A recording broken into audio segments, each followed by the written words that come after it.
Good morning, Dog Nation. I'm Brandon Adams, and this is Dog Nation Daily, the daily podcast for Georgia Bulldogs fans, presented today by Pella Window and Door of Georgia. We are really happy to have you with us. Very, I think, informative, entertaining show coming up here. John Stinchko on a Monday. That is always a ton of fun. Also, one of the biggest newsmakers that's out there right now has said something fascinating. I think it's one of the more important statements you're going to hear. I think it gives you a reflection, not necessarily the most positive, but nonetheless, I think it gives you a reflection about the perception of UGA. We'll talk about what that means on today's show. But off the top, how about a fun conspiracy theory? One of the all-time, or at least recent greats around the Georgia program thinks that Georgia was unfairly handled by the College Football Playoff Selection Committee this past year. This is a fun conversation. I'll tell you what I think it means on the program here. So we're loaded and glad to have you with us. It's Dog Nation Daily, the daily podcast for Georgia Bulldogs fans, presented today by Pella Window and Door of Georgia, and it begins right now. Today's episode of Dog Nation Daily is brought to you by Pella Window and Door of Georgia, viewed to be the best. Presented by DogNation.com. This is Dog Nation Daily, the daily podcast for Georgia Bulldogs fans. Here's your host, Brandon Adams. We are going to talk a couple of different times in today's program about SEC Commissioner Greg Sankey for various reasons that Sankey's currently in the news. And as we're beginning our show today, Sankey on a Twitter, X, whatever you want to call it now, a couple of minutes ago, put this out here. I guess Sankey does a lot of like book recommendations and things like that. And so a book that Sankey sort of says that he's reading and I guess recommending to the rest of his followers here is a book from a guy called, is it Thucydides? I think it's like an old-time person, like a philosopher perhaps of some kind. Thucydides is how you say that. I'm not very learned, so I'm not really sure. But I believe that may be Thucydides. The book is called How to Think About War. It's an ancient guide to foreign policy. That's apparently the book that SEC Commissioner Greg Sankey is reading right now, perhaps foreshadowing the fact that he believes, as one of the important key leaders in college football, we're sort of moving into a wartime in which everyone's sort of fighting for their piece of the pie here in college football, whether that be program versus program, league versus league, or sport versus TV network, however you want to sort of divide all of this up, that Greg Sankey, you would, I think, presume, based on that message there, is kind of preparing to move into a little bit of a wartime footing. We've said around here before ourselves that we think to a certain extent that's probably true a little bit. I do believe that the sort of nature of most college football conversations moving forward in the future is about to get a little bit more combative. Now, to be honest with you, I kind of think that's fun. I sort of like the idea of rolling up sleeves and kind of putting up dukes and sort of going back and forth here a little bit. I think it reflects the reality of what should be going on, which is there's only so much success to go around, so much monetary reward to go around for that success. Of course, you're going to be competitive. And of course, in a competitive environment, people are going to do whatever they can to achieve that success. So if Sankey's recognizing this as a wartime and apparently reading ancient philosophers as a way of getting ready for that, that seems like a pretty reasonable choice as far as we're concerned. But from the standpoint of Georgia football, what do you do about this sort of like, and I don't mean like tanks and bombers. Can we please, obviously understand that? But if you're a Georgia fan, like what do you do about a time in which college football feels a lot more warlike than it perhaps, has in the past? I think the thing that you do is, I think that you understand that a lot of people are going to view you as an enemy. And a lot of people are going to do whatever is needed to take down one of their enemies. And in a competitive environment when there's only so much success to go around and the difference between winning and losing is such a giant chasm, you should assume that people are going to do whatever they can do, whatever they need to do to take you down, perhaps even unfairly excluding you from the college football playoff, which brings us to something I want to play for you here. So James Cook, the former Georgia running back, obviously a part of a national championship in 2021, and now a very successful member of the Buffalo Bills. Although the Bills season doesn't quite end the way that they would like for it to have, Cook certainly had a tremendous year up there in Buffalo. Well, he was being interviewed, I think this is by USA Today.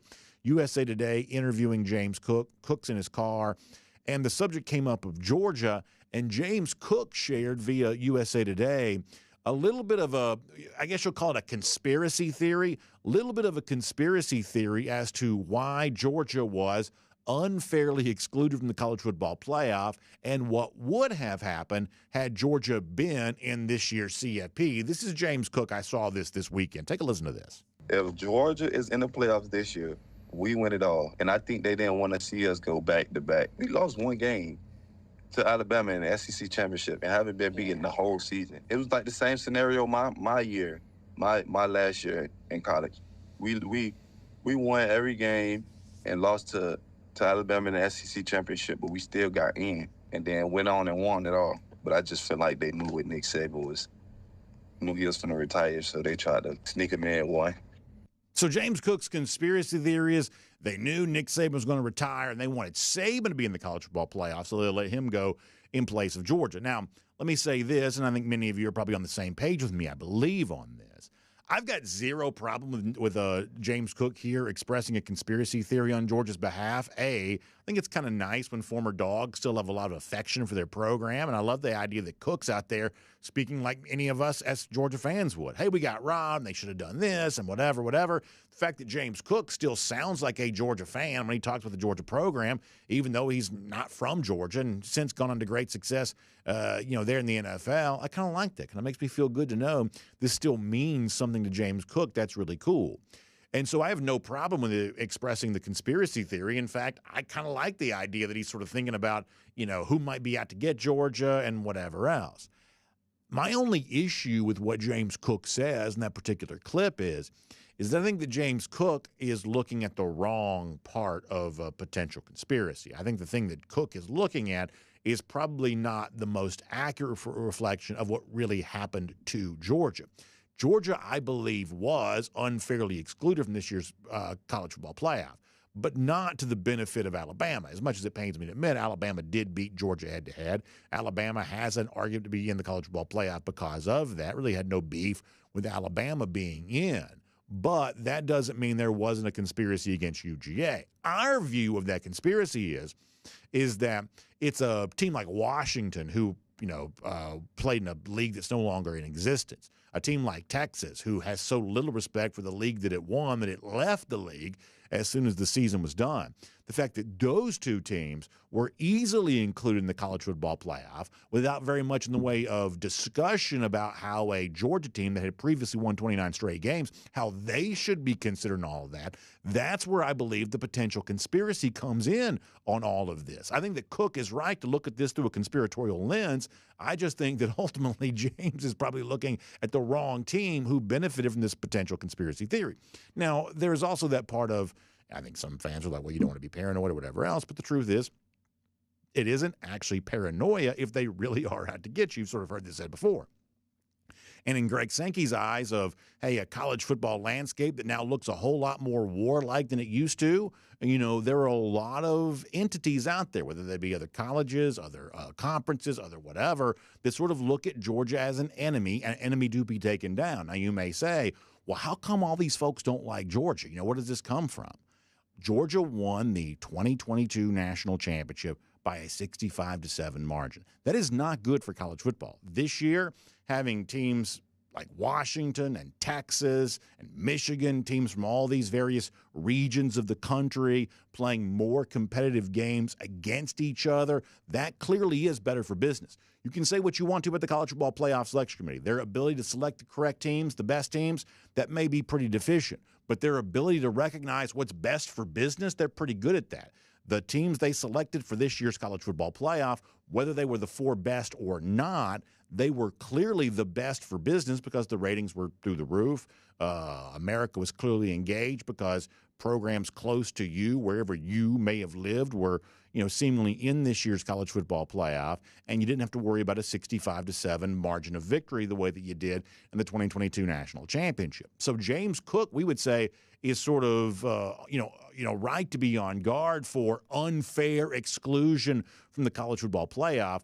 We would just say, though, that it wasn't Alabama who benefited from Georgia's exclusion. It was a program like Washington and Texas, and the fact there really wasn't much in the way of debate there, we think is really unfair. Now, there's a reason why we bring all this up here today, is because moving forward, this is very relevant for UGA. And speaking of the whole like Georgia-Alabama thing, James Cook wasn't the only one talking about that here over the course of this weekend. There's an ESPN personality. His name is Matt Barry. Matt Barry was on one of these it was actually the Greg McElroy college football, podcast deal that he does. And they were talking about, once again, the Georgia-Alabama thing of, well, Nick Saban has retired. How much does this impact Georgia? What does this mean for Georgia? And I think in a roundabout way, this kind of furthers the conversation that we're having here right now. I think Barry brings up some pretty important words about, the fact that there's no longer a Nick Saban at Alabama. That perhaps might not be as relevant for UGA as you might think. This is what the ESPN personality called Matt Barry said about this with Greg McElroy here this weekend. Take a listen. How much of a benefit to Georgia is Nick Saban's retirement? I think it's a moot point because I think Georgia had proven they had slayed that giant. I mean, they won back-to-back national championships, and they're an SEC championship away, you could argue. I still think Georgia was one of the 4 best teams in the country last year going into the playoff. I mean, they had one loss, and it was to Alabama. And so I think Georgia got over that hurdle a few years ago. Now, having said that, having not to face Alabama in the SEC championship as a Nick Saban coach team is probably going to make Kirby Smart sleep a little bit better at night. So it's interesting to me that you got James Cook talking Georgia, Alabama this weekend. You got Matt Barry talking about Georgia and Alabama here this weekend. But ultimately, I think it's Barry who probably gets this right, which is, hey, the idea that, Saban beat Georgia in the last game, he'll coach against them and then retired after that. Ultimately, for UGA, that's kind of probably a little bit of a moot point. Georgia had already shown they could beat Alabama. Kirby Smart had already shown they could beat Nick Saban. If anything, Georgia stands to benefit now from a college football landscape that no longer excludes includes Nick Saban at Alabama. But ultimately, the story of the 2023 season kind of shows that Georgia's biggest issue isn't actually even Alabama. It's what can happen when the College Football Playoff Selection Committee has the opportunity to kind of choose whether they want Georgia to be a part of it or not. And this sort of war-like time that we're living in that Greg Sankey was perhaps thinking about with his recent book selection, what you realize is if the powers that be have any chance to exclude Georgia, of course they're going to do it. Now, if you're listening to all this, you wonder, well, okay, so where should this land with a Georgia fan then? What should this mean then for a Georgia fan about how to kind of view the landscape that we're currently in or the landscape that we're entering into around college football? I think it simply comes down to this. Because of the easy belief that some, including James Cook, have about what may have happened in the world of a 14 playoff, I don't think you have to worry about that as much going forward. That Georgia, I think, stands to benefit from a 12-team playoff, from an expanded playoff, as much as anybody possibly could, because good things seem to happen to Georgia when they earn the right to play against non-SEC teams, whether it's Alabama or somebody else, in one of these elimination-style games. As I said before, it's 65-7 against TCU. It's a thrilling win against Ohio State.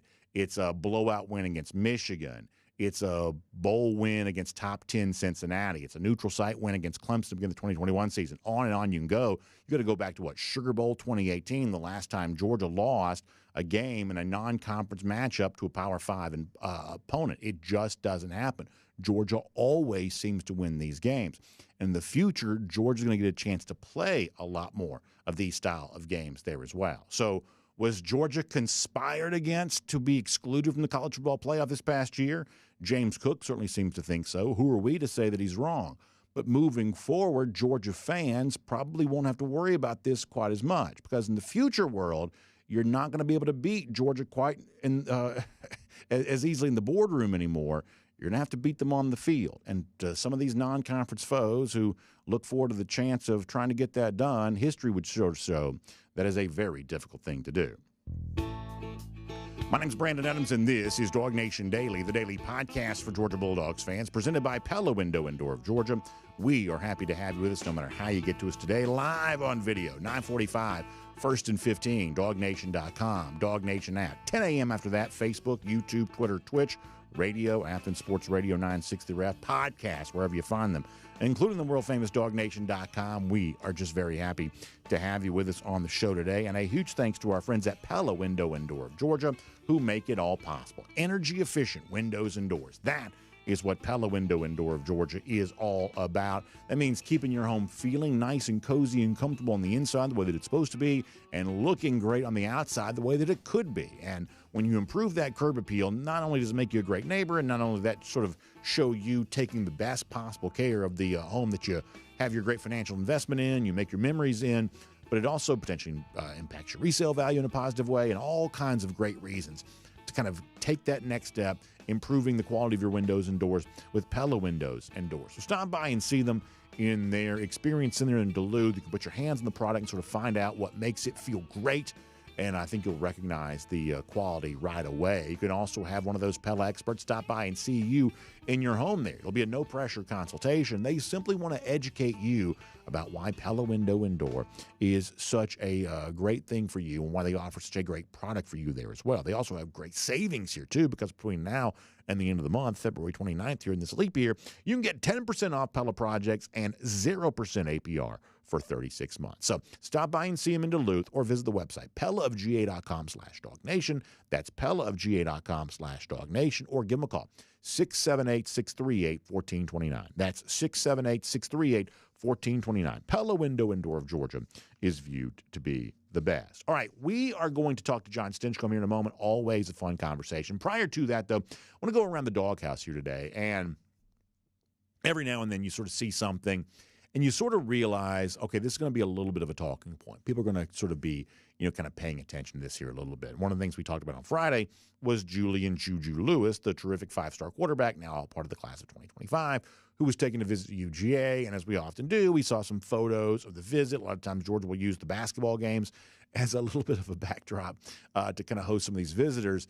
And the picture that Juju himself shared was, had a great time visiting Georgia football today, and you see Lewis sitting next to Kirby Smart. And this is one of those things I sort of knew right away was going to get a little bit of attention because, admittedly, the look on Julian Lewis's face here is not exactly the most warm, welcoming, not the biggest smile on his face. And I think you're sort of left to wonder, well, how much body language do you read in here? If you're watching on video, you obviously see this. If you're listening, radio or podcast, you don't. But trust me when I tell you that Lewis is not exactly sporting the biggest smile here as he sits next to Kirby Smart. Now, as someone who also, as we've joked about on this program, has a little bit of an issue with the listening face from time to time, my sort of like resting BA face is not always quite as, as great as it could be either.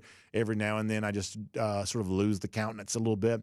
Maybe that's what Julian Lewis is doing here. Maybe Lewis just doesn't, enjoy smiling for photographs or whatever else. Perhaps, as some of the Georgia critics will say, it's a sign that Lewis doesn't really want to come to UGA.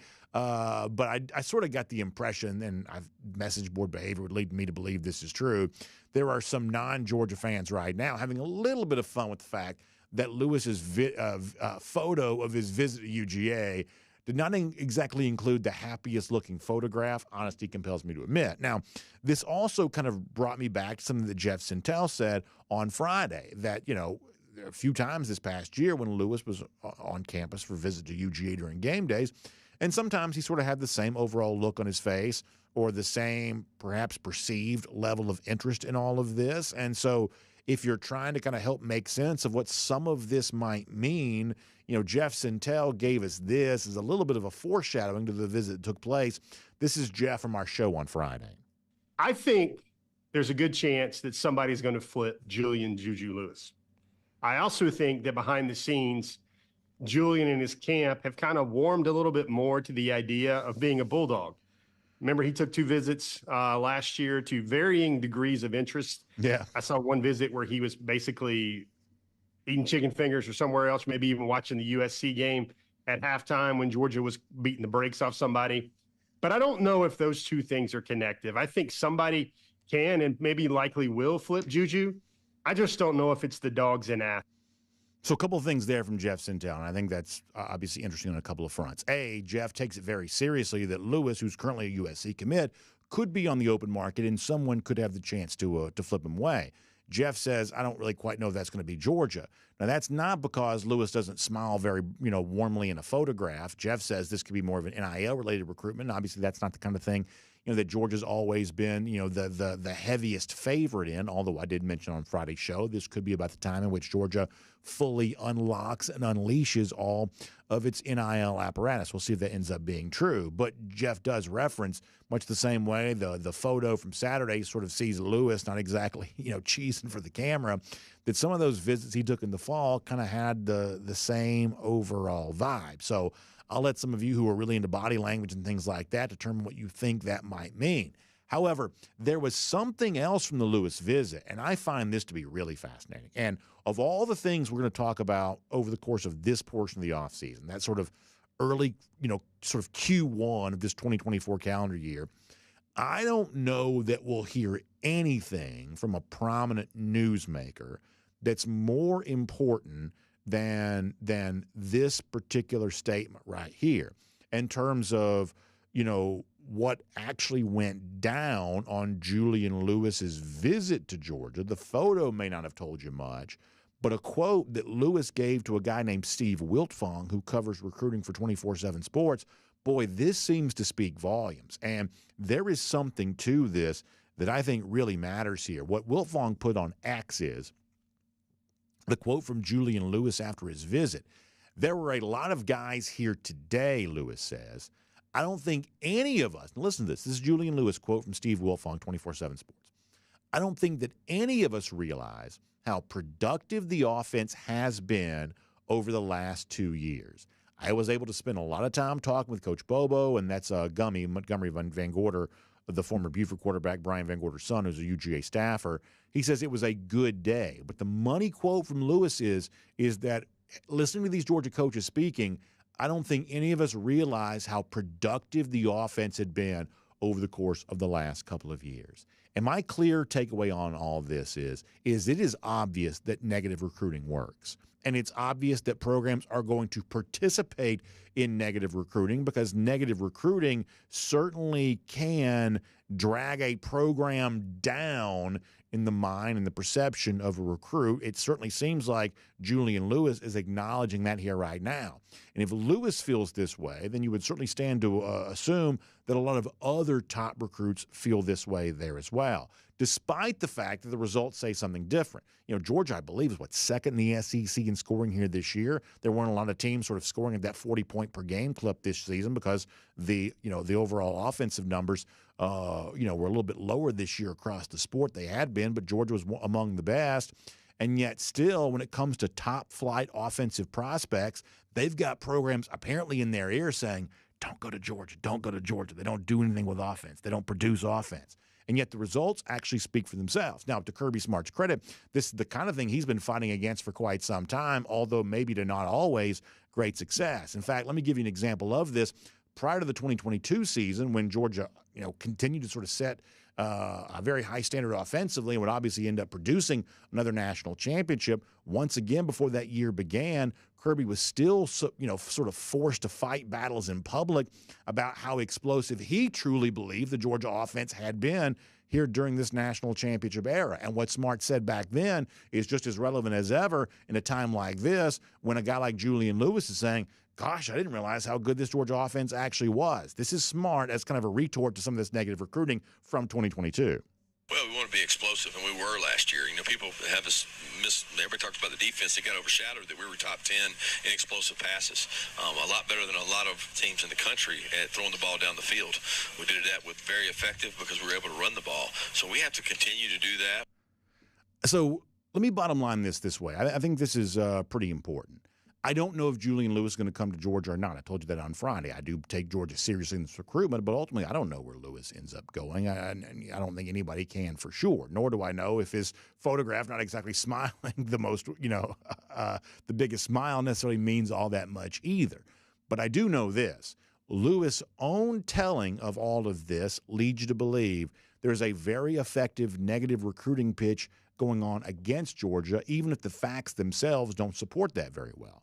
And that's the battle that Georgia's got to fight. And so as you move ahead into the 2024 season, anything that Georgia can do to kind of showcase its offense, it'd probably be pretty wise to do it. And in any kind of recruiting battle with a guy like Lewis or a top-flight wide receiver or a big-time running back or anything else, it's pretty clear that Georgia's got to roll up its sleeves and be ready to fight hard to show what it's all about, because there are a lot of people out there trying to plant some very negative seeds as it relates to UGA and what it's doing on the offensive side of the football. And that is Around the Doghouse here today on Dog Nation Daily, presented by Pella Window and Door of Georgia. Now, before we're done with the program today, one of the biggest stories of the weekend apparently involves a little bit of a union, perhaps for a brief period of time, being formed with the SEC and the Big Ten. We have some insight into what the purpose of that union might be. We'll tell you more about that before we're done on the program today. But for now, getting ready for everything involving the Georgia Bulldogs and all the fun of what's happening around Athens and the rest of this program right now. Let's get ready to cover all of that ground and more, the latest on UGA, as we talk to John Stinchcomb here today on Dog Nation Daily, presented by Pella Window and Door of Georgia. From Athens and across the SEC or wherever the recruiting trail may lead, here's a DogNation.com insider. We'll say hello to John Stinchcomb here, Dog Nation Daily, presented by Pella Window and Door of Georgia today. So, John, I'm going to bring you into the conversation we were just having. By the way, great to see your face on video, as always. Do you think the Georgia offense is underrated, that big results, not exactly producing the best reputation? Sometimes the skill position recruits seem to have a little bit of a different perception. Credit to Julian Lewis for at least being honest about that. You know, how does all of that land with you?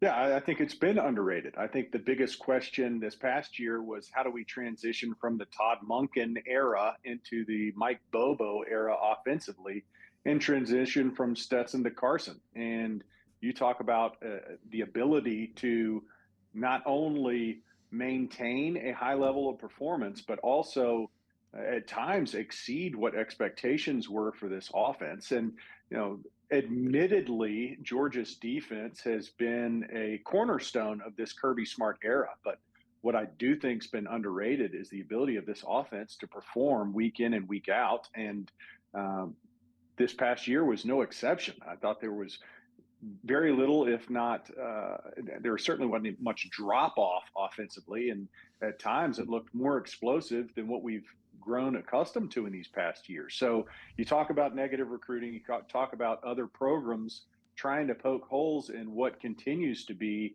one of the best places for an athlete to come and prove their worth on a week in, week out basis, not only in practice, but on the field. Yeah, I'm looking at the SEC rankings this past year. So LSU led the league in scoring at 45.5 points per game. Georgia was second at 40.1 points per game.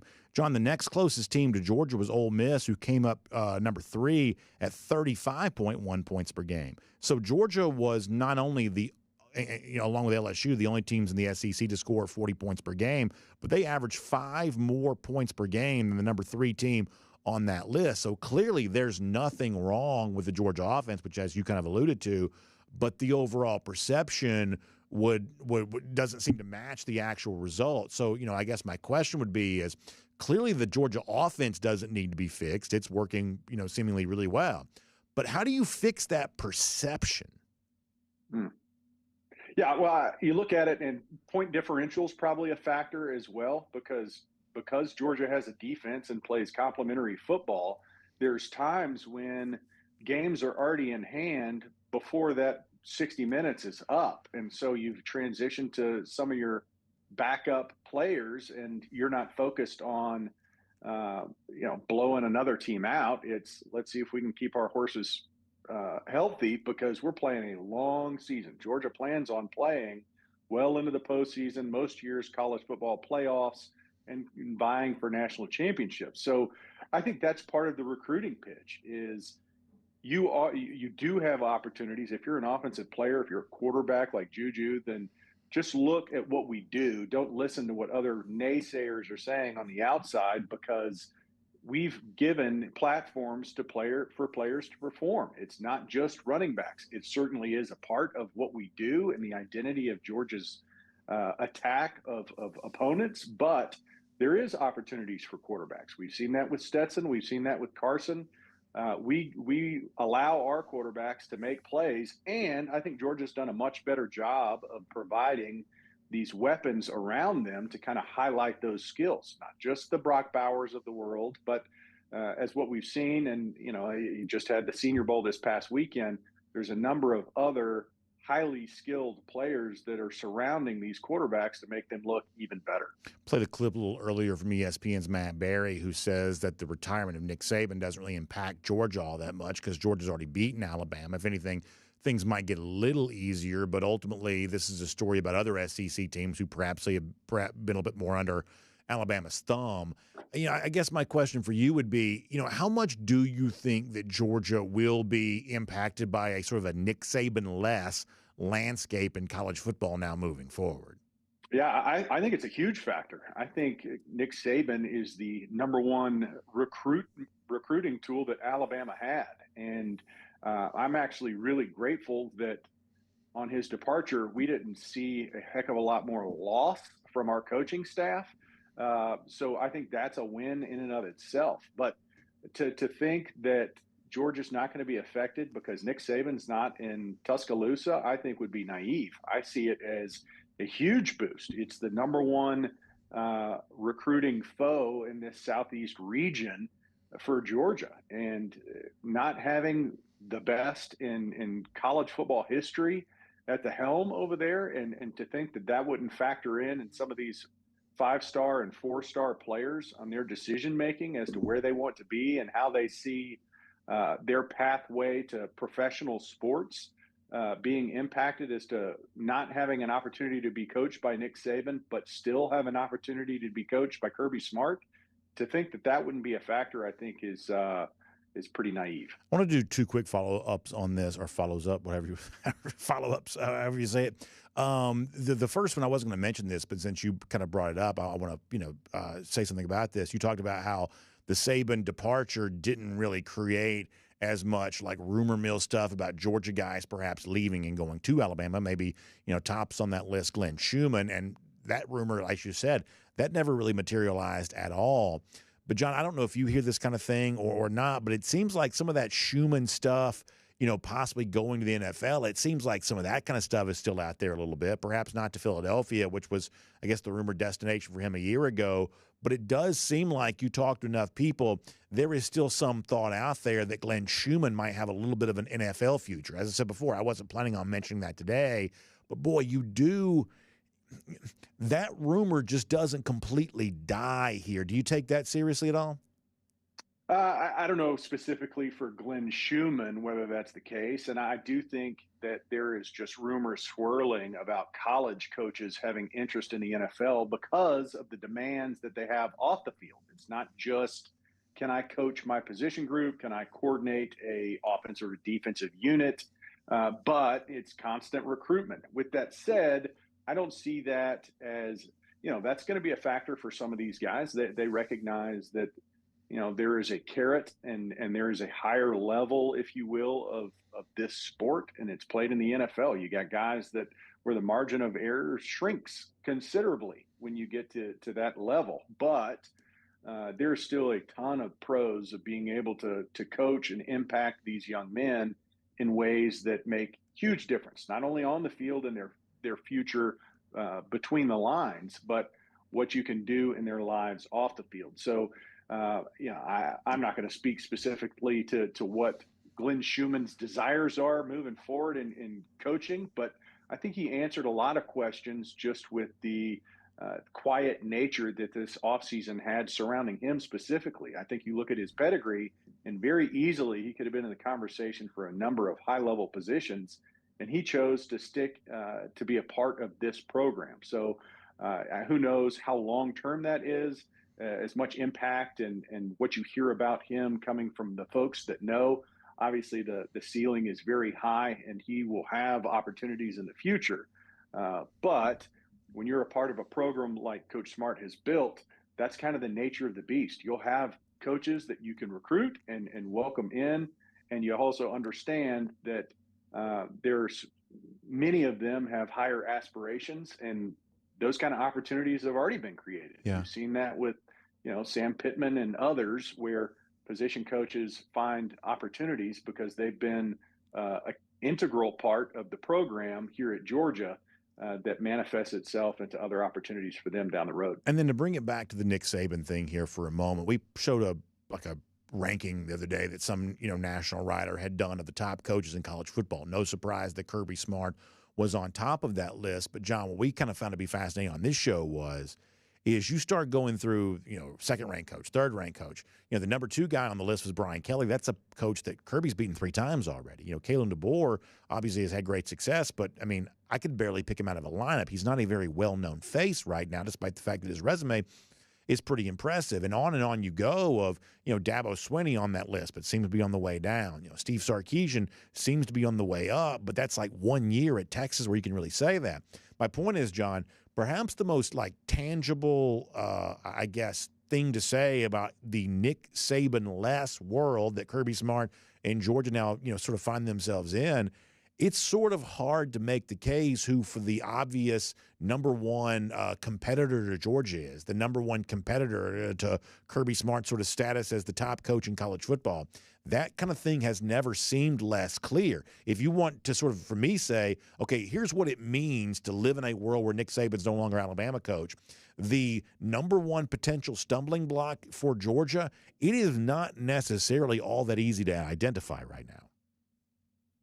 Yeah, I would say this. There's, brand recognition is huge, right? Especially talking about recruiting. And you're talking about the brand as the program, but also the brand and coaches. And Nick Saban was a brand unto himself. Everyone recognized Nick Saban. He comes to your school, you're aware that he is in your space. So I think that same aura exists around Coach Smart. He continues to build that. Obviously doesn't have quite the history that Saban does currently or did this past year, but is building in that direction. You look at brand recognition, you look at folks that when they come to school, Kirby Smart's at the top of the list. There are others that try to create that social media presence, et cetera.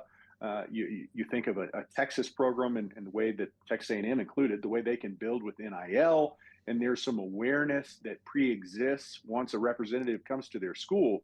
But if you get a Coach Smart to come to your school, that's a huge thing for everyone involved. So I do think that, this brand recognition extends well past just the school, and having a face of the program that everyone knows is a big deal. So that's now moved to Coach Smart. I think there's a couple others on the list that, make that kind of mark, but not near the level that Kirby does. Senior Bowl, you had Lamb McConkey, all kinds of highlights from practices. I think Bullard was honored as the top safety of the practice week.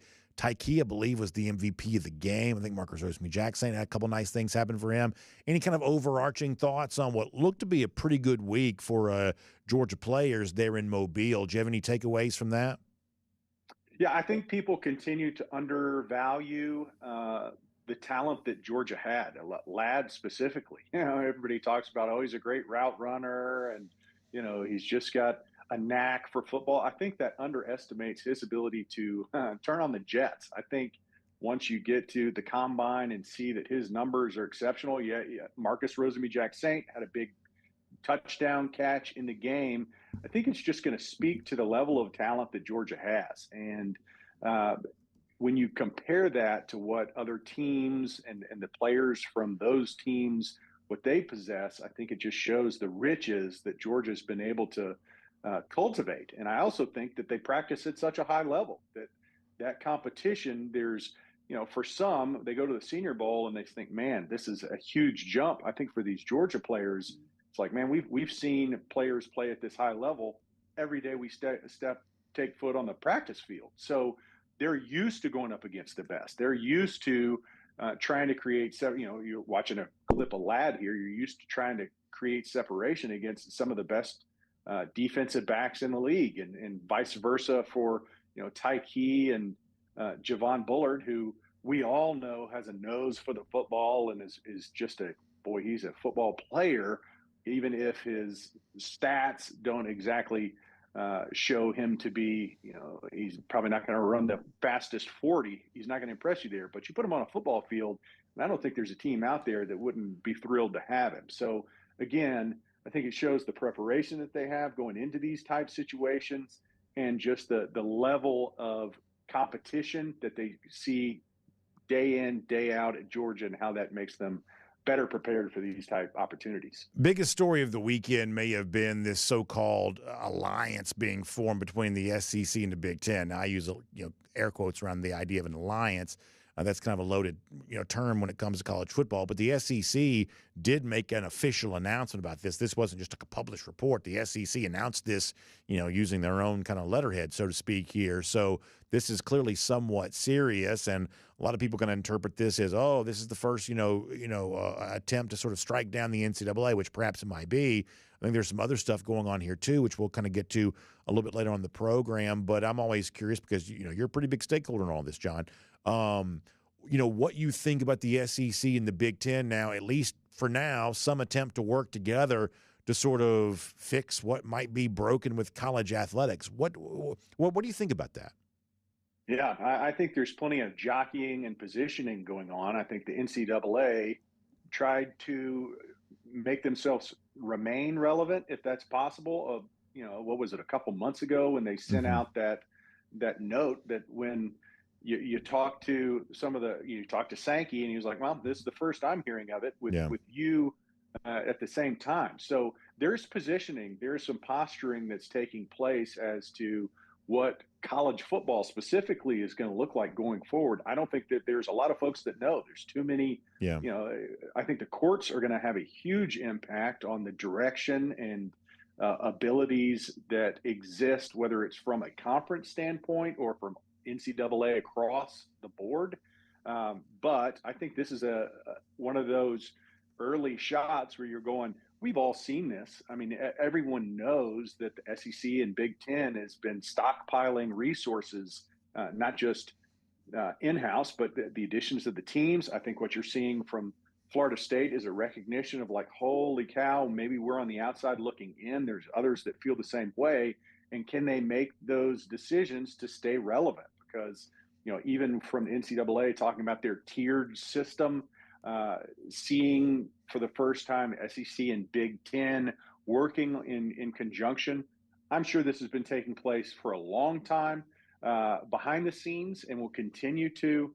And this is kind of our first glimpse behind the curtain, if you will, to recognize what we've all seen and where the tea leaves have pointed that, there's the SEC, the Big Ten, and everyone else. And there's still so much for it to sort out before we find a real conclusion as to what college football will look like. But I think it's safe to say 3 or 4 years down the road, it's going to be a far cry from what we've known even 5 years ago. So in this decade that we're in, big changes are happening and will continue to. I want to ask you one more follow-up to that, and then we'll let you go. You're always very generous with your time.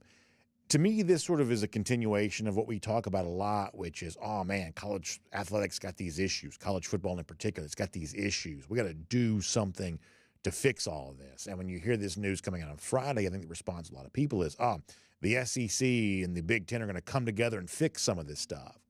I want to ask you a purposely broad question. What exactly are we trying to fix? Like, what's specific? To me, the biggest issue we sort of have as a sport right now is I don't know there's much in the way of like clear articulation as to what like the prime issue is. And everybody has this sort of general sense that something's not quite right, but people have a hard time defining specifically what that is. So if these two entities are going to come together and fix it, like what is it? What is right now the number one thing that needs to be fixed in your mind? Identity. I think identity of college football needs to be fixed because what it has been, it's no longer, and what it can be or what it will be is undecided. So what we've known is, school allegiance, both from a fan base and from a player perspective, and that's changing.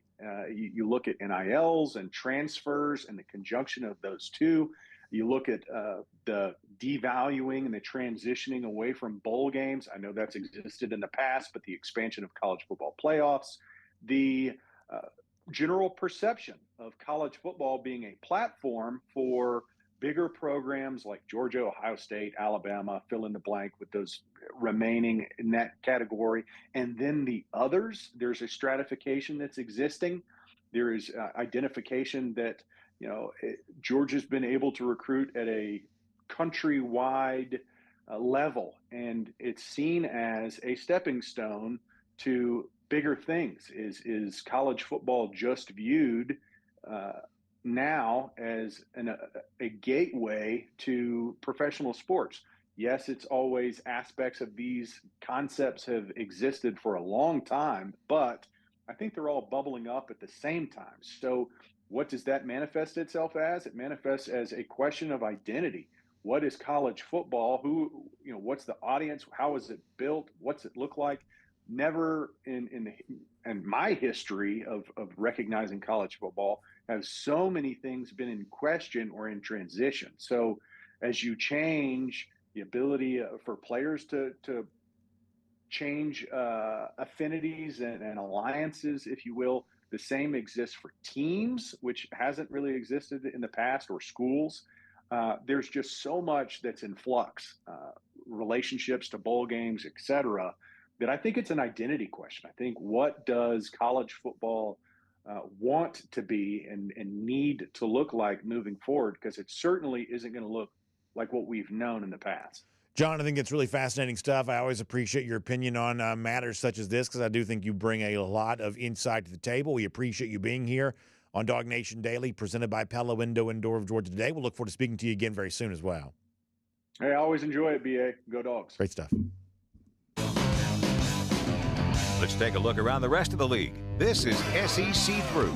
You always love getting the Go Dogs from John there at the end, kind of a customary sign-off. And I think his idea about, if you sort of boil this down to, because do y'all feel the same way that I do, that your head sort of hurts sometimes because there's all this talk of, we got to fix what's broken, we got to fix what's broken. And, I do believe that one of the most significant issues facing college athletics is that while there's this general sense that, I'm not quite so sure everything's right with this, these sports, this sport, college football in particular, the actual defining of what the true problem is and the course of action to sort of solve that specific problem, boy, it just doesn't seem like there's a whole lot of clarity around all of that. I think that John's, idea about an identity, defining your identity. Now, let me tell you what I think that means. To me, college football's identity is, these are, as corny and trite as this sounds, these are student athletes representing their universities in intercollegiate athletics. That's the identity of college football. Now, that comes across a little bit phony because this is obviously a whole lot more than just school. These guys are obviously interested in their professional futures, perhaps more than their current academic present. I realize all of that, but somehow the facade is quite valuable. People come to college athletics because that's how they perceive it. Even if deep down they know that's not quite real and not quite true, they still perceive it. It's sort of like Christmas, right? It's like deep down people know that sometimes Christmas can be a little too commercial, and there's a certain sort of superficial part of Christmas, but people still love Christmas. College athletics to me is a lot the same way, that a lot of people kind of know, well, deep down this really hasn't been about academics for a long time, and deep down this is all kind of sort of in some way sort of fake and put on, but boy, it's still really, really fun. That's the way that college athletics comes across. And so to me, the existential question for college athletics moving forward is in this lucrative business, clearly the athletes deserve some sort of compensation for their participation in this business. But how do you properly compensate them without turning them into employees? If I had the power over college athletics, that's the question I would be trying to answer. How do you do right by them and make it fair for as many different athletes as possible without completely redefining what college football kind of is? Because when you take something that's been very popular for more than a century, you tear it down, you try to build it back into something different, there's just a huge level of risk there in terms of replacing it with something that's as equally beneficial to society overall. No guarantee that you'll be able to do that. If I had to sort of define the specific issue facing college football, that would be it. How do you pay these guys what they're worth while still making this feel like college football? That, to me, is the issue at hand here. Now, we've got more on this SEC Big Ten union that's been formed. We'll give you more of that here in a moment. Before that, though, let me remind you that we are cruising around the SEC courtesy of – I almost forgot which camera we were going to there. Come on. Cruising around the SEC courtesy of Royal Caribbean, and getting ready for the Dog Nation cruise coming up in April on board Allure of the Seas. And, man, I hear from people. In fact, I bumped into a great Georgia fan at the Gym Dogs there on Friday We were having a nice time there. Took my daughter to see the gymnastics team compete. Obviously, coming up a little bit short against those lousy, stinking Gators, but nonetheless, a fun time was had there. And bumped into a good Georgia fan, and he's like, listen, I wish I could be on that Dog Nation cruise with you. And I said, listen, I wish you're going to be there as well. I'd love for all of you to be able to be there and be a part of that.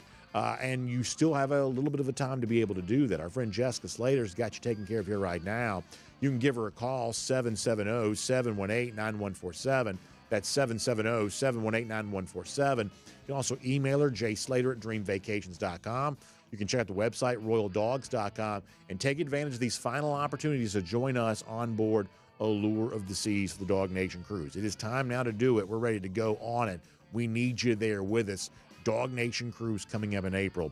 Make sure you act on that here right now. So, as we talk to John Stinchcomb, there is a little bit of a working relationship being formed with the SEC and the Big Ten. You sort of wonder, what's that all about? Some people suggesting on Friday, they're ready to tear down the NCAA. They're tired of the NCAA. Maybe that's what this ends up being, but we do have some evidence of what they're working on right now because a guy named Ross Dellinger, who I believe of all the sort of national writers around college athletics, Ross is probably the best, seems to have the most useful information and, seems to avoid, some of the other stuff that we sometimes don't like for some of these national types, which I'll just sort of leave at that.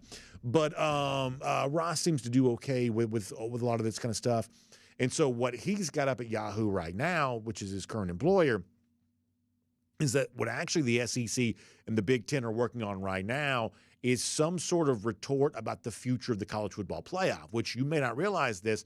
The future of the college football playoff is far more in doubt than you might realize. We've got a contract in place for 2024 and for 2025. But beyond that, we have no guaranteed or definable future for the college football playoff beyond that. We don't know, is it going to remain a 12-team playoff? Does it perhaps expand to 14 or 16? That's been discussed. Y'all, we also don't even know that the college football playoff is going to exist at all. That's how kind of up in the air some of this is here right now. And the sticking point is that the previously agreed upon model was, in the 12-team playoff world, what they call like a 6-and-6, which is 6 automatic bids based on the highest rated conference champions. That would have included all of the Power 5 plus the best group of 5, theoretically. And then you had 6 at-large teams making it there as well. There has been some movement towards, well, now there's no longer a Pac-12. Now you got to go to a 5-and-7. You basically remove one of the automatic bids from the conference champions, and now you add the additional at-large. But the remnant, I know this gets a little bit tedious, but try to follow me on this. According to the reporting from Ross Dellinger at Yahoo, the remnants of what's left in the Pac-12, essentially just Oregon State and Washington State, they're fighting against that. They're trying to hold on to some opportunity for, some sort of power in this of, hey, as it stands right now, we technically speaking still have a college football playoff berth that goes to our league. And based on the current, contract, I told you this is tedious, but once again, try to follow me. Based on the current contract, any kind of changes moving from the 6+6 to the 5+7 would require unanimous support. And right now, what's left over of the Pac-12, they don't want to give that, which is a little bit of a mess. Then you've also got the issue here where currently, based on the contract that's in place, every Power 5 school gets about $6 million a year from the college football playoff. You just take the entire pot of money and you divide it. I think about 80% of this pile goes to the Power 5, about 20% goes to the Group of 5, independents, things like that. But the Power 5 schools each get about $5 million, or was it $6 million, I think. Well, you're about to add SMU into the Power 5. They're about to be, or I guess it's Power 4 now, but you're about to add them into a power conference. They're going to the ACC. They are assuming they're going to get the $6 million that comes to the college football playoff. But Greg Sankey and the SEC and the Big Ten, they don't want to give SMU this money. And so what you've got here is basically a situation where the SEC and the Big Ten have come together to say, we are not guaranteed to work with any of you moving forward in a college football playoff, presumably unless we get a lot of significant concessions. So unfortunately, and this is where you got to be honest here for a moment, what you would like for it to be a situation where the SEC and the Big Ten are coming together and they're going to try to fix what's wrong with college athletics. The truth is they're just coming together to make sure they wring every possible dime they can out of the college football playoff. And somehow, some way, there may be a couple of dollar bills stapled to the floor somewhere they didn't get a chance to get their hands on.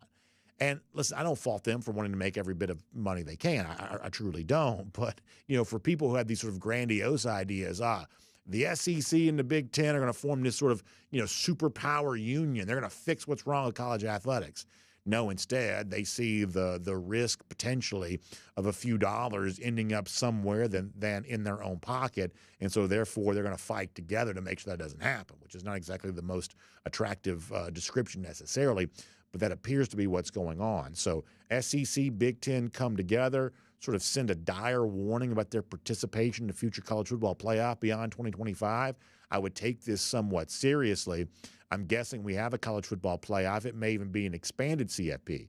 But beyond 2025, there is no current defined future for this sporting event worth paying attention to there. Ross Dellinger reporting on that at Yahoo. We have talked about this story now a couple of times. We'll follow up on it here right now. That Kentucky Kentucky offensive coordinator Liam Cohen, who has been in the NFL, came back to Kentucky, has now gone back to the NFL again. He's going to become the offensive coordinator for the Tampa Bay Bucs. And the one question we keep bringing up on this over and over again is, where does this leave Brock Vandagriff? Vandagriff, who went to Kentucky to work with Cohen, a respected offensive mind. Well, now Cohen's not going to be there. There's, of course, always the chance that Kentucky has an effective replacement here. You even hear some chatter about some names that are out there right now. But Cohen is a good OC, and Kentucky without Liam Cohen, both prior to his first stint and after that first stint in 2022, the Kentucky offense under Mark Stoops, without Liam Cohen as offensive coordinator, is just not the same thing. They hired another NFL guy named Rich Scangarello for the 2022 season, and the Kentucky offense, even with a guy like Will Levis as a quarterback, just was not the same. Liam Cohen is just a top-flight offensive mind. That's why the Bucs want him, and that's why Brock Vandagriff, you would guess, wanted to go to Kentucky. Well, now Cohen's not going to be there. What does this mean for Vandagriff? I think it's a little too early to know here right now, but you got to imagine, unless he had some sort of foreknowledge of this and they know who the replacement's going to be, sometimes that does happen. You got to imagine this is a little bit of a disappointment for Brock Vandagriff, if he had to guess. Speaking of disappointments, Auburn dealing with some disappointment here. Kendarius Reddick's a four-star safety, had been an Auburn commit, but over the course of the weekend, I think we have a screenshot we can show you here, flips from Auburn to UCF. So Gus Malzahn perhaps getting a little bit of revenge against Auburn on this.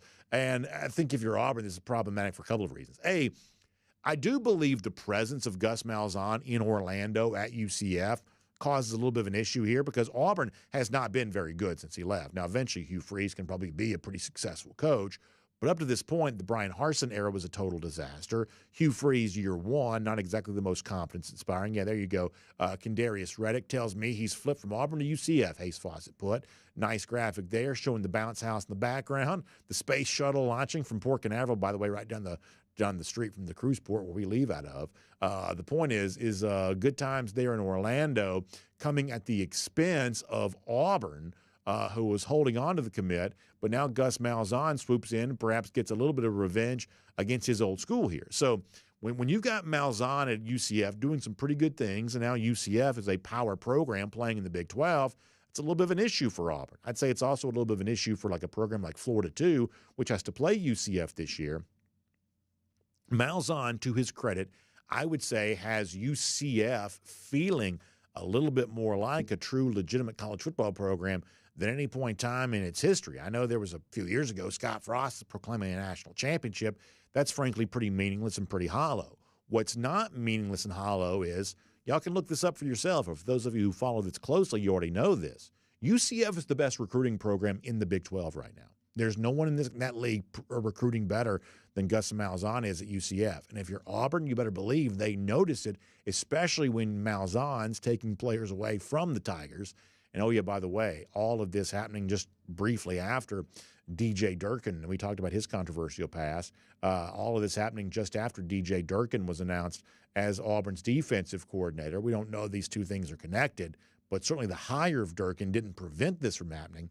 Once again, you can't help but notice that. So tough times there at Auburn will make that cruising around the SEC, courtesy of Royal Caribbean. But tough times, obviously, not just for Auburn there as well. Tough times for Georgia basketball, dropping the game on Saturday to South Carolina. What we had said about this, and I forget if we said this on the cool down or if we said this on the regular broadcast, but what we had said is that the game against South Carolina on Saturday was probably the first game all year long where you kind of had some real expectations for Georgia. We sort of thought this was a game that Georgia needed to win. Now, South Carolina's about to be a top 25 team.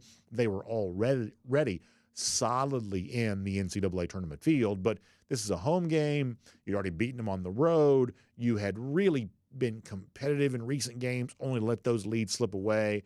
That Georgia probably had, I won't say obligation, but this was one of those games you just probably needed to win, and Georgia not able to get that done, and all of a sudden now you have a completely different, I think, recalibration of expectation the rest of the way. Georgia has, what I believe, 9 games left. Some of these pretty tough. The back-to-back road games coming up, Mississippi State and Arkansas.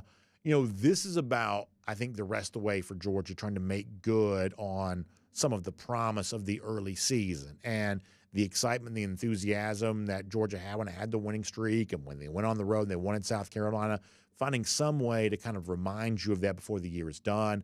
I don't believe that Georgia has had any kind of postseason berth since 2017. Obviously, the NIT is a possibility if they win more games here this year. And for Georgia right now, that's not nothing. Unfortunately, I think our time of talking about the possibility of Georgia making the NCAA tournament has probably completely disappeared. But this is still a fun team to watch. Mike White's still doing, I think, a pretty good job with this team. But ultimately, here in 2024, it's not going to quite materialize and be what we perhaps wanted it to be. Georgia, unfortunately, dropping a basketball game they, certainly had a chance to win there on Saturday against a good South Carolina bunch.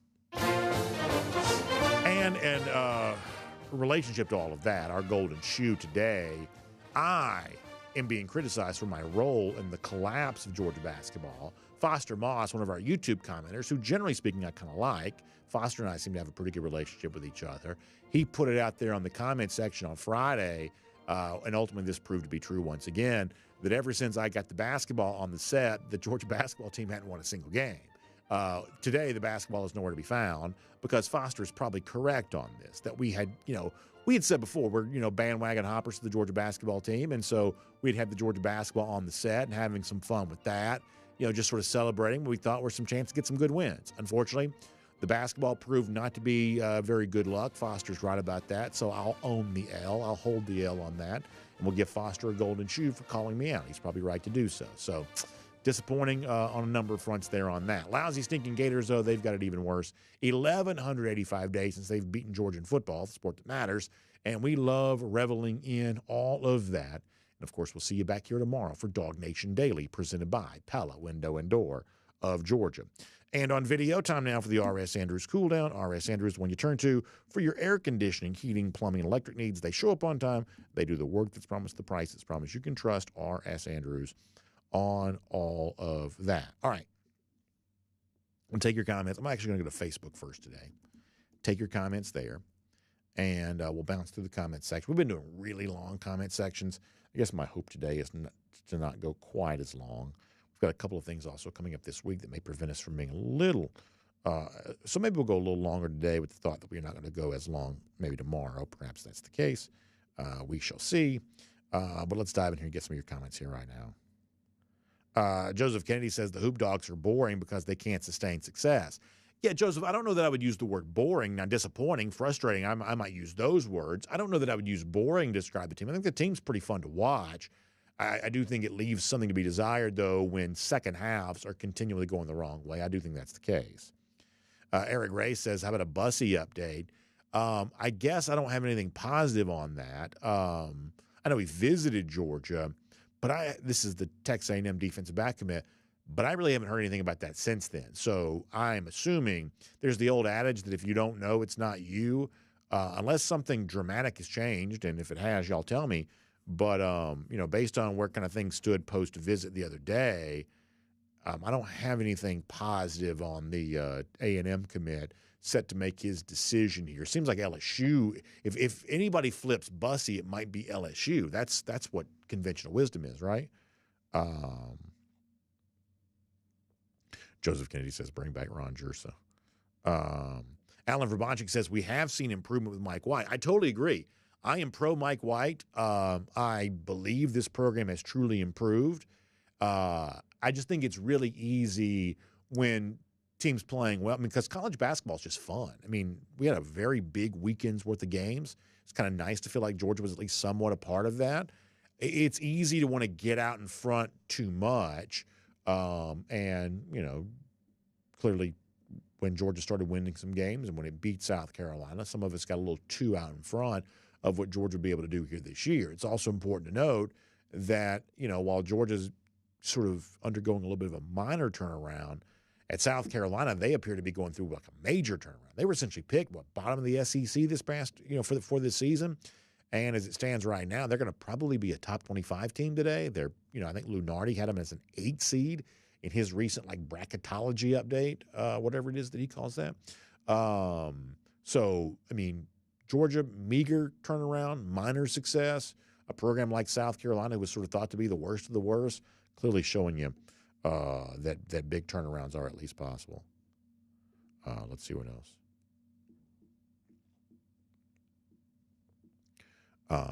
Gary Holt, thanks for the kind words. He says he's got to run out here. Hope you have a blessed day too, Gary. Appreciate that.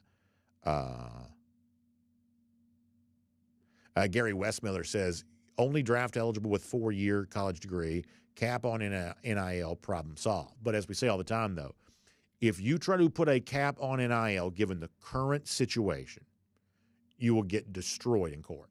And that's see, like, I'm not a lawyer and I'm not a sort of courts expert, but here is the best that I can tell, you know, college athletics' biggest problem, we'll use the NCAA as sort of a stand-in for college athletics, is that interpretation of laws have just changed.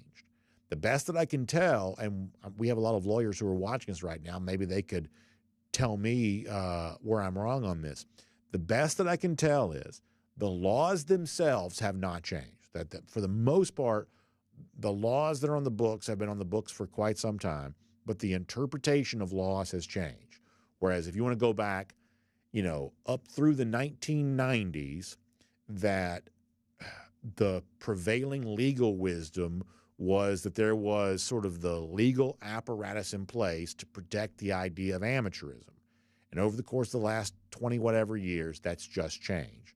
Where all of a sudden now, it's hard to talk about this without getting into stuff we don't talk about, but we obviously have two kind of very intense, you know, competition between political ideologies.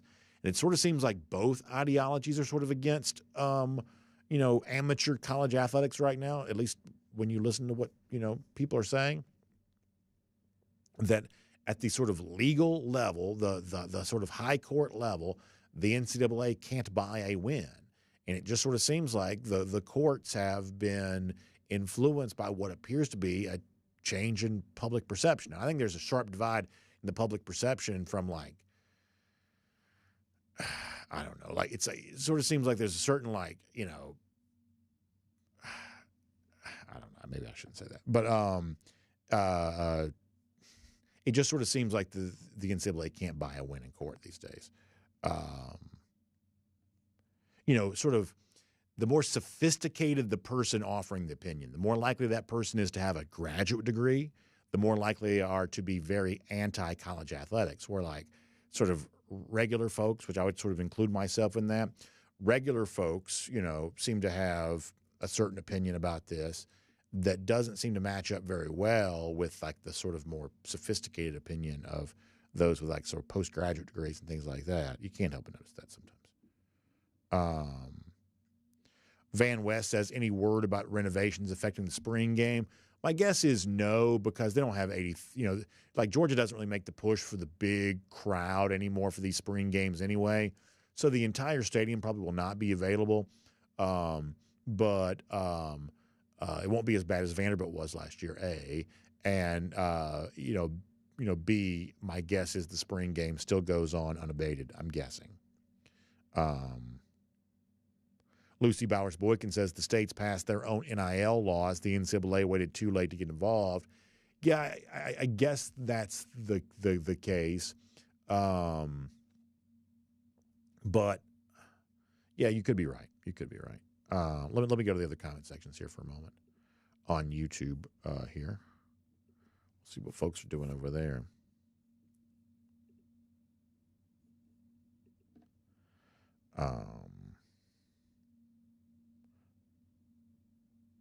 Let's see what else. Oh, Foster Moss. Yeah, he's laughing at being included with the golden shoe. No, I thought it was funny too. So, Foster, I'll tell you the truth. So here's how this all came to be. So I wanted to play the clip of Jeff talking about Juju. And so I went to YouTube to find it, and I was going to just cut it up. And as I was watching it, I saw your thing pop up there about the Georgia basketball, and I thought that was funny because they lost again, dadgummit. And so I just grabbed it and thought it'd be funny to show. Jonathan Aaron also laughing about my idea of the resting BA face. See, that's why I don't come down too hard on Juju not smiling for his picture. Is sometimes y'all see it's like, I don't exactly have the best sort of like, I don't know, my countenance doesn't always exactly glow either. So, maybe that's the case. Although, I will admit, and this is what Jeff was sort of alluding to, there were a couple of like visits that Juju took to Athens this past year where he didn't look happy at all. And he just sort of looked like a USC commit, hanging out in Athens for a day. Come to find out there's a little bit more to that relationship than that. But, maybe sometimes it's just sort of, not the best body language maybe. Paul Moon says, so Nature Gator says that UGA was a top 4 team, but putting UGA in after losing to Bama would have been illogical. I think Paul Moon's response here is, I'm not even arguing that UGA should have made it in. That's another point and how illogical the committee was. But Florida State out and Texas in, given how the committee has been ranking them, is illogical. So here's my theory on all of this. To me, the most illogical thing of all is to act like, well, history began in August of this year, and our minds can only comprehend what's true right now. Clearly, that's not the way that human beings work. It's just not. And, the idea that when Georgia lost by 3 points for the first time in 30 games, the idea that wouldn't carry a little extra weight, I just think is nonsense. And so let's talk about what logical is. Putting Alabama over Georgia is logical because Alabama beat Georgia. Same record, Alabama beat Georgia. Putting Alabama in the playoff, that's logical.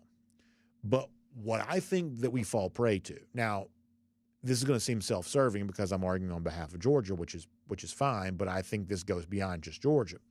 What we fall prey to then is that what you call logic is actually just conventional wisdom. Well, conventional wisdom would suggest Alabama's in because it beat Georgia. Conventional wisdom is well, Washington is in because they're undefeated. Michigan's in because they're undefeated. All of a sudden this becomes sort of the prevailing conventional wisdom. And I would suggest that conventional wisdom ought to be challenged. People think I'm joking when I say this, but why should I respect Washington for winning the Pac-12 and the Pac-12 no longer exists? I'm not joking when I say that. A Pac-12 title for Washington doesn't mean anything for me. And, the idea that it was just sort of decided one day in the fall that we're not going to think about the improprieties that Michigan allegedly participated in, like, well, why is that the case? And does nobody remember what happened when Georgia and Michigan played a couple of years ago? Georgia absolutely dragged them. Now, we're told that doesn't matter because that was not this season, but that's not, to use the word logic, that's not quite how logic works. Now, obviously, these arguments weren't winning arguments. They weren't even really considered. I totally grant you that. But what I would say is that moving forward in this sort of like warlike, era of college football, fan bases, whether it's you as a Florida fan or us as Georgia fans or whatever else, you shouldn't be willing to concede anything. You should not be willing to concede anything because those that you're competing against, they're not going to concede anything they are going to argue whatever benefits their side. Nick Saban was always great about this. Nick Saban would change his opinion on a dime from this to the 180-degree exact opposite if he thought it now benefited him to argue the opposite thing. That's what Nick Saban was willing to do. And of all the things about Nick Saban that ought to be emulated, this perhaps is the thing that ought to be emulated about him the most, is that Saban was willing to bend his argument to benefit his cause. And if you want to win in the world that's coming next in college football, you've got to be ready to do that.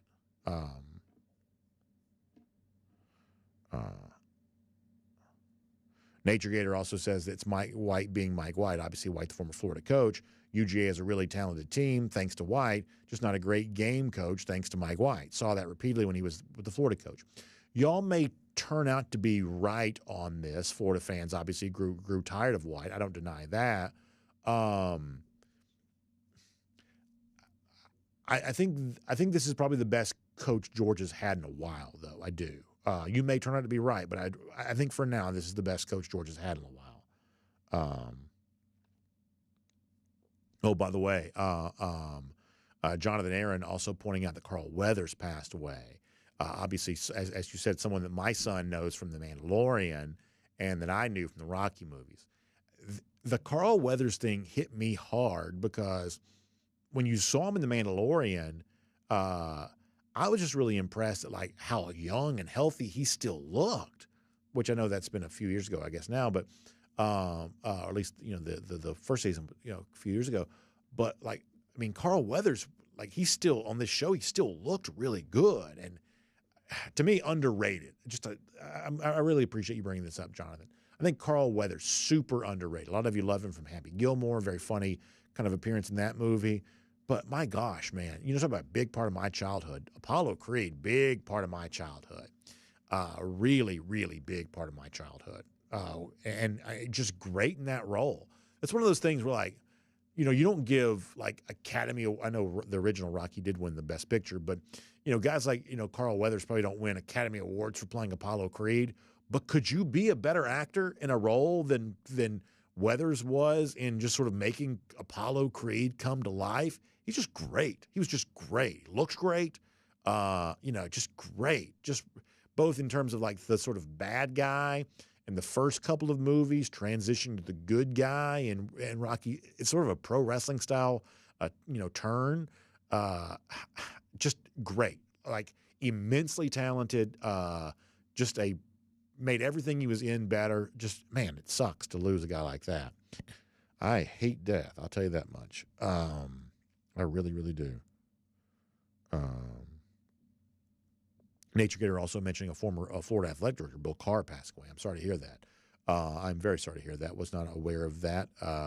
Sounds like you knew him personally, and I am very sorry about that. Let's see what else. It was Green Soldiers in here today. So Green Soldiers says they, meaning the committee, lied to Florida State for weeks and then dropped them when it became convenient to get two of the best and two of the most deserving. Yeah, so Green Soldier touches on two things that I think are important. This is why I don't trust the College Football Playoff Selection Committee. I mostly don't trust their competence. Perhaps their integrity, maybe, but competence for sure, because it seems to me that in the ongoing debate of do you want the four most deserving or the four best, ultimately what we actually get is neither. That if it's four best, that clearly includes Georgia, and if it's four most deserving, that would clearly include Florida State. We end up getting this sort of weird hybrid of best and deserving because that seems to be all this committee is truly capable of, is somebody used the word logic earlier. I mean, the whole thing about who makes the college football playoff is sort of a circular logic anyway. So that's one of my biggest problems with the committee, as Green Soldiers sort of touched on. I'm glad to see him in the comment section today, that we just don't really get much in the way of logic in terms of, are we seeking out the four best or are we seeking out the four most deserving? We sort of end up getting neither. And the other thing is, if we were doing another year of the 14 playoff, here is what I would do. Now, we're not doing this, so there's no point. But if there was going to be another year of the 14 playoff, I think I might have tried to take a little bit of a stand and say that we weren't going to cover the playoff rankings on a weekly basis, because the end result sort of proves this year just how little all of that truly matters. We always knew that was the case. What we've said is that fans still sort of like it. It's still sort of fun to discuss on a weekly basis. So why don't we just kind of keep that going? We've sort of said that even though it's meaningless, it's still kind of fun, so therefore we do it. However, just given how obvious that the whole thing is just contrivance, if we were doing another year of the 14 playoff, we probably would have ignored the week-to-week rankings because that's what they deserve to be. They deserve to be ignored because pretty clearly they don't mean anything, and they're only done because ESPN wants TV show. For this upcoming year, in the first year of the 12-team playoff, we probably can't do that. We probably do need to watch them week to week and just sort of see what we see and listen to the discussion because it is something new, and it will be interesting, and it may even be important. More interesting than important, probably. But any minute any of us spent paying attention to the week-to-week rankings this past year, every year dating back to 2014, all of that was a waste because all of that is just made up. All of it is.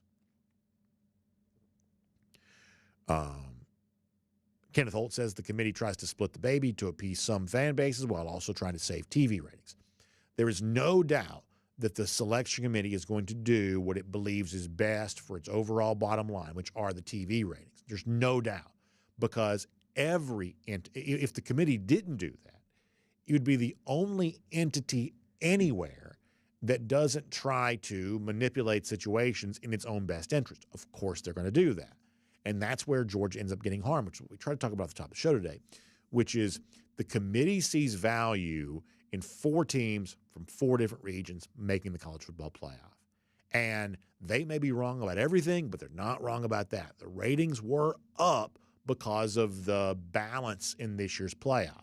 You had a Pacific Northwest team. You had a Southwest team. You had a Deep South team. And you had a Midwest team. And the ratings bore out that America likes when the college football playoff looks like America. It is not Georgia's problem what's good for business. It's not Georgia's problem about whether or not the sport is interesting or boring. Georgia's issue is how many championships can it win, how much success can it hoard. But the college football playoff and Georgia, to a certain extent, have competing agendas. Georgia wants to run away with the sport and make it boring. The college football playoff does not want that. So when the college football playoff has any chance to exclude Georgia, of course that's what it's going to do.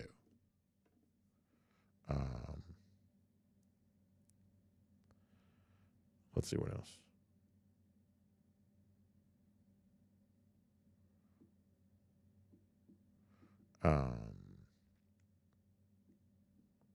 Also, the thing about the Jordan Travis injuries kind of come back up here again. Obviously, we'll never know this, but it's important to note the average fan now, none of us are the average fan. You're not, I'm not. We're not average fans. We're much more plugged in. But the average fan doesn't know who Jordan Travis is. So this idea that it was bad for business to put in Florida State because Jordan Travis is hurt, Jordan Travis is just not that famous. As we've pointed out many times, how many opt-outs did Florida State have for the Orange Bowl? And yet 10 million people still watched the game. Nobody, when you think about the millions of people who tune in to watch a college football playoff, they don't know, nor do they care about Jordan Travis. I know that's hard to understand because we live in a world where these guys are all incredibly famous to us. But the average, of the millions of people who watch these games, the average person is just not paying attention to that. And so I do kind of wonder how Florida State would have been treated if Jordan Travis was in there. My guess is, maybe included. But, I mean, this idea that all of this was just a simple byproduct of Jordan Travis, being in there, if anything, it was about not the perception of what Florida State was as a team, but the inability of Florida State to keep the game close. That's probably what it ended up being about. Let's see what else. Bill Shirley says people in the South love football, period, where others just watch their team. Yeah, I mean, so there is clearly an intensity of love for the sport down here that's not matched anywhere else. But you can't really measure intensity. And frankly, let's say that you got X number of million people down here glued to the set, watching every play and going onto the message board and typing in their thoughts after every play. Well, ultimately, for the purpose of the TV networks, that viewer counts just as much as some Yahoo up in, Kalamazoo, Michigan, who's, barely paying attention, but at least has the game on. For the purpose of the College Football Playoff Selection Committee, the more plugged-in fan is not more valuable than the casual fan. They're not. If anything, the casual fan is more valuable because he is easier to win over. And you're at risk of losing him if you, don't do everything you can to attract him. Let's see what else. Baruch Dog says the only illogical thing about the playoff rankings was to say Florida State is not as good as Alabama, but they are better than Georgia.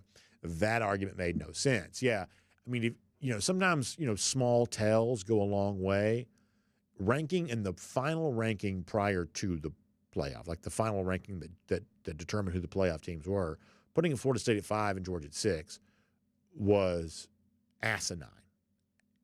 Completely inexplicable. Totally inexplicable. But they just sort of did it.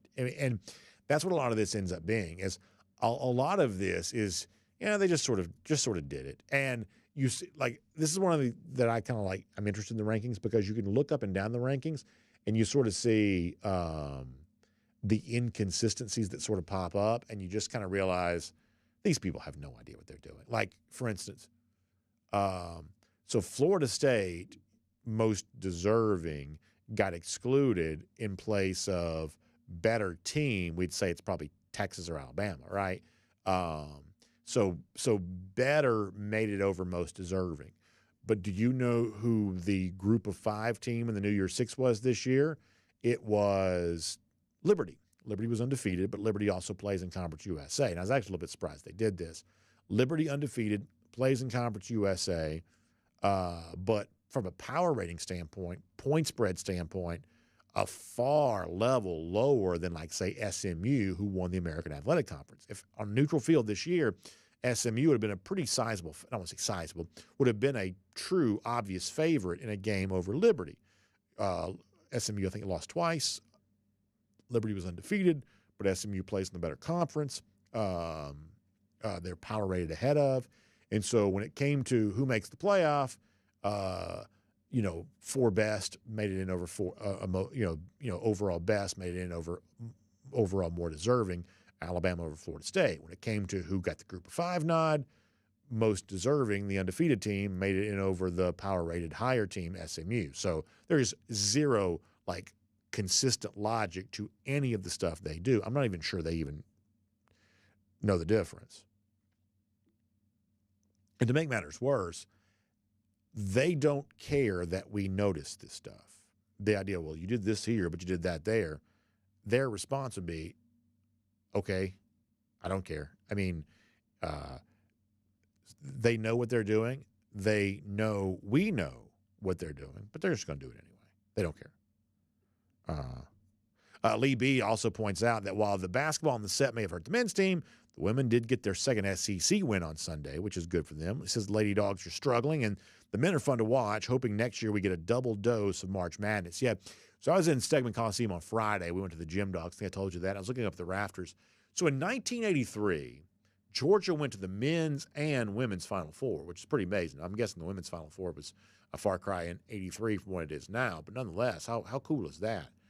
Both teams made the Final Four in the same year. That's pretty wild. Let's see what else. Georgia and Olive said, I believe this is about the basketball collapse. I thought it was my fault. Every time I watch a game, they go from winning to losing the final few minutes. I'm not going to watch anymore. So there you go, Georgiana. We're all kind of the same boat there on that. K-Dog put out a hit on Foster Moss for calling out BA. Now, listen, Foster's still my guy. I'm a big Foster Moss fan. Big Foster Moss fan. Senior Dog 54, we did talk about Ryan Grubb on Friday, potentially taking the Seahawks OC job. Sounds like the Seahawks might end up being more interested in somebody else, which, to give you an idea, now this is how far Alabama's fallen. Alabama is now potentially celebrating the fact that some NFL team doesn't want its offensive coordinator. The fact that they feel like they can hire somebody better, and Alabama fans now take that as good news. That gives you an idea of how far they've fallen. BMAC says that the Pac-2 gets an automatic bid, all the other conferences should boycott. So ultimately, the Pac-2 won't get that automatic bid, but they are currently in possession of it. And what they're trying to do is sort of leverage that, because their vote matters, because according to the current contract, based on the reporting that's out there, you would have to have unanimous consent to make any changes. So while it's ridiculous to think that a conference with supposedly 2 members would get an automatic bid to the playoffs, it is at least leverage right now of, well, if you want my unanimous, if you want my vote to make this change unanimous, which is what's required, what can I get out of that? Once again, this is people doing everything in their power to benefit their own best interest, no matter what the repercussions are. That is the age in which we're living in now.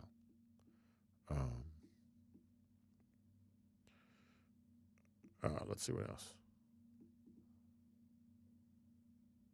BMAC on the subject of Carson Beck. We're going to talk a little bit more about Carson Beck on tomorrow's show, I believe.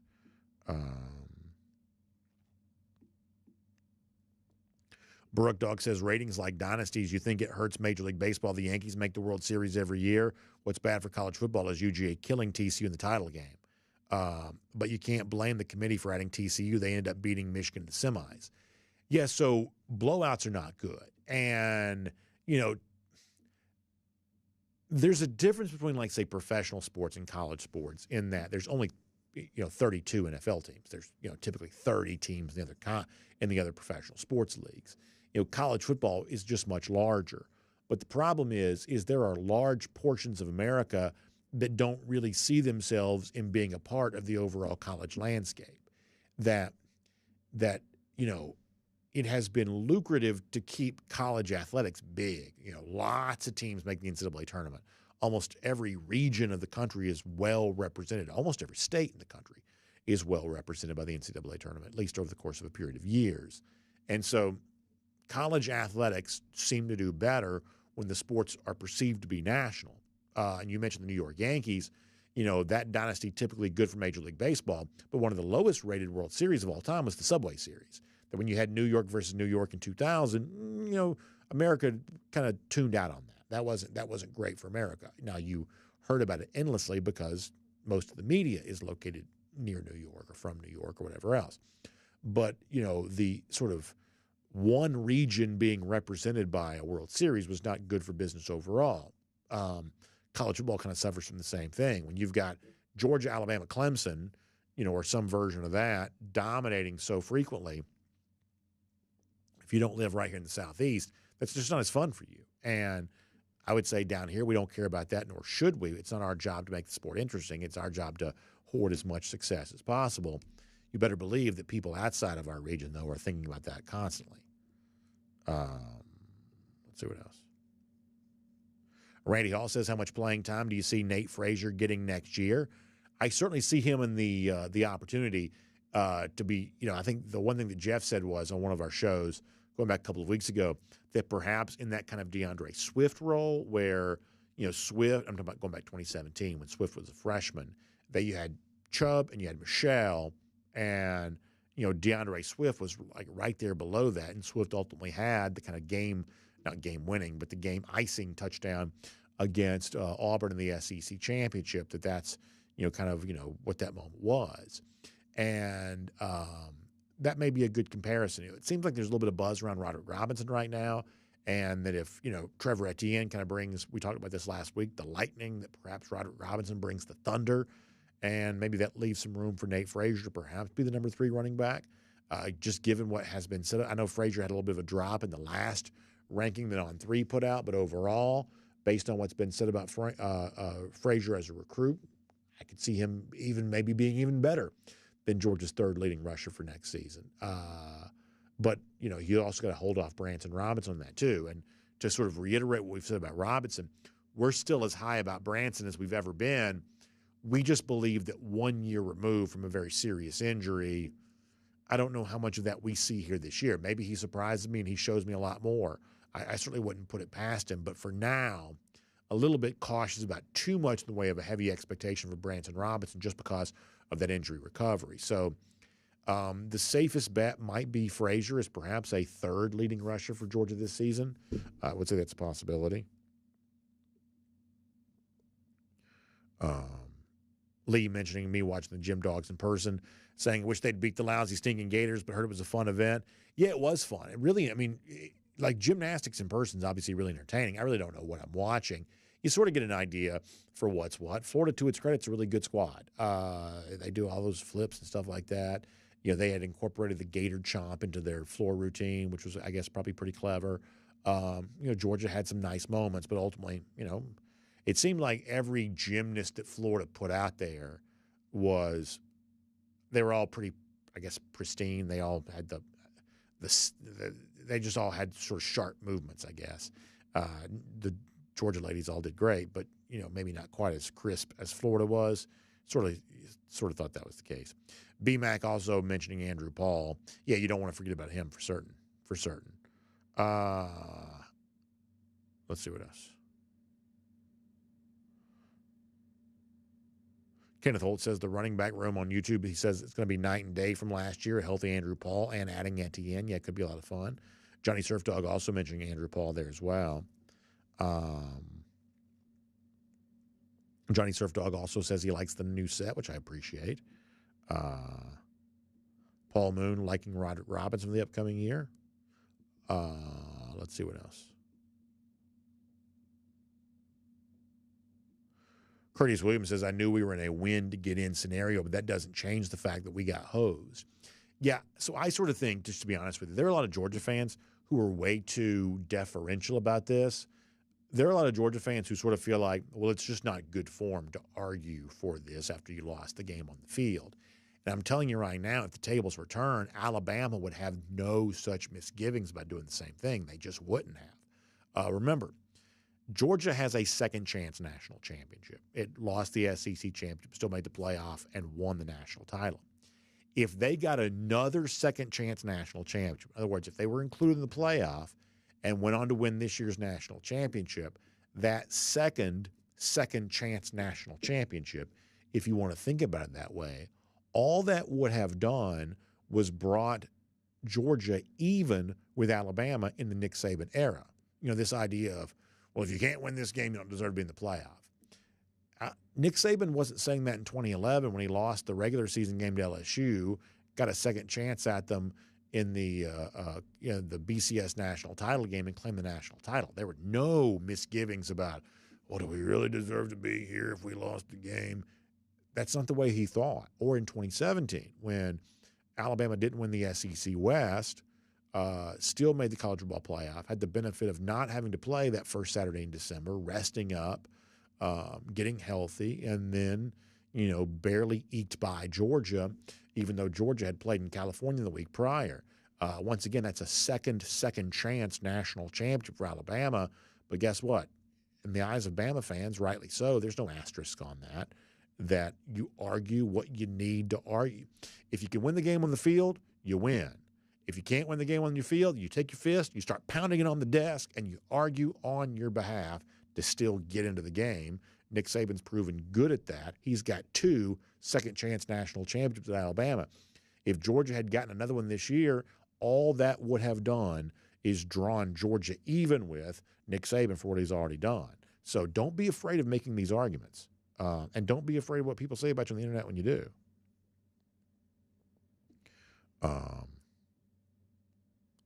Let's see what else. Yeah, so Paul Moon reflects this saying that Georgia not beating Alabama kept me from wanting to argue because I didn't think we deserved it. But the point and Paul's a smart football fan, of course. The point here is that deserved is always in the eye of the beholder. You know, there is no hard and fast rule for what's truly deserving by anybody. Okay, Georgia lost to Alabama, but Washington didn't play Alabama. So we don't know how Washington would have fared. We don't know. And if Alabama had beaten Georgia and made the playoff, and it was 12-1 Texas, who was excluded from the playoff to the benefit of Florida State, do you think Alabama would have looked around and said, well, gosh, maybe we don't deserve to be here because the team we beat didn't get a chance to go? Do you think they would have done that? Of course not. Alabama would have argued that their head-to-head win over Georgia made them more deserving than Georgia, but then they would have turned around and said that Texas's head-to-head win against Alabama didn't mean anything because it happened too early in the season. How do we know that's true? Because that's what Nick Saban did. You can go back and listen to this, is that he completely downplayed, Alabama's head-to-head loss against Texas because that's what benefited him to do so. But if you had tried to say, well, how about beating Georgia head-to-head? Who's to say that ought to matter? He would have then flipped around and made the completely different argument because that's what would have benefited him. And in the future of a 12-team playoff where some teams get byes, some teams get home games, some teams have to go on the road, some teams get excluded altogether, there's going to be a lot more arguing that takes place. And you can't be squeamish about, making the case for your organization. And by the way, this is one of the things I would also take a little bit of an issue with Kirby Smart about. I thought that Kirby was a lot more forceful in complaining about the bowl system on behalf of Florida State after the Orange Bowl than he was complaining about the playoff system when it excluded him in December. I think that Kirby, in his heart of hearts, is a little bit more like what Paul said of, well, I don't really know that I want to argue about this too forcefully. We just lost the game. But I think I don't mind telling you, I think that Kirby's wrong to feel that way. I wish that Georgia would have beaten Alabama. But if you can't do that, then you get right to work on trying to make the argument. Ultimately, it probably wasn't going to be a winning argument. Nobody that had any real power here seemed to want to listen to that. I can tell you there were people close to Georgia who did understand the need to make the strong, forceful argument, and they were trying to sort of get the apparatus together to do that. It just ultimately didn't find much of an audience.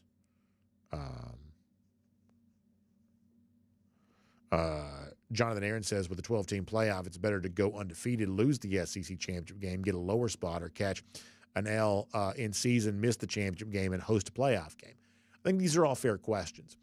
There are going to be some years in which, and perhaps this could be Georgia. We got to go. So let's say you fast forward like 3-4 years in the future. Let's say Georgia's 9-3. I'm trying to think if this would even ever work. Let's say Georgia's 9-3, or it may have to be 10-2. Let's say Georgia's 10-2, but the sort of 10-2 that makes them feel a little bit like what Missouri or Ole Miss would have felt like this year. Sort of fringe team in the playoff. You could see a situation in the future where you actually want the SEC championship because you are trying to play your way into a playoff that you otherwise wouldn't be in. This happens in basketball, right, where you can win your way into the NCAA tournament and get the automatic bid. So in some years, the SEC championship might have value because it could be an opportunity for an automatic bid. And sometimes that could come at the expense of Georgia, or sometimes that could come to the benefit of Georgia if Georgia's the one that takes advantage of that. So I think you're right that there are going to be some years in which, even being in the SEC championship might not be viewed as a very positive thing. You could be right. It's an extra game you have to play. All you can do is sort of hurt yourself. There may be some times in which that's true, but there are also going to be other moments in which you may want the SEC championship because it's giving you a chance to be in a playoff you otherwise might not be in, I think. Let's see what else.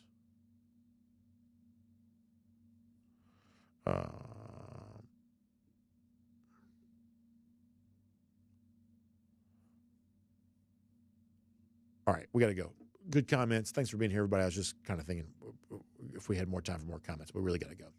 All right, y'all check out R.S. Andrews online, rsandrews.com, for your air conditioning, heating, plumbing, electric needs. They show up on time. They do the work that's promised, the price is promised. You can trust them on all of that, including getting your heating system tuned back up to factory fresh specs. My understanding is it's about to be cold again.